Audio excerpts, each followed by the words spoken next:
BJD ସାଂସଦ ବୈଜୟନ୍ତ ପଣ୍ଡା ଓ ତଥାଗତ ଶତପଥୀଙ୍କ ମଧ୍ୟରେ ଟ୍ୱିଟ୍ ୱାର ପରେ ଆଜି ବୈଜୟନ୍ତ ଏହି ଫଟୋକୁ ଟ୍ୱିଟ୍ କରିଛନ୍ତି। ଏହି ଫଟୋର ଦୁଇ ପଟରେ ଅଛନ୍ତି ସାଂସଦ ପଣ୍ଡା ଓ ତଥାଗତ। ଏହା ଏକ ସେଲ୍ଫି ବୋଲି ମନେ ହେଉଛି।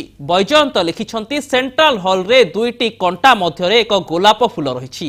ଏହି ସେଲ୍ଫିର ମଝିରେ ସାଂସଦ ସୁପ୍ରିୟା ସୁଲେ ଅଛନ୍ତି। ମିଳିଥିବା ସୂଚନା ଅନୁସାରେ ସେଣ୍ଟ୍ରାଲ ହଲ୍ରେ ମଧ୍ୟାହ୍ନ ଭୋଜନ କରିବା ପରେ ଏହି ସେଲ୍ଫି ନିଆଯାଇଛି। ट्वीट्र संपूर्ण अर्थ से स्पष्ट करनथिबा बेले एही विवाद समय से कहीं ट्वीट करिसेंती ताहा भी अस्पष्ट रही।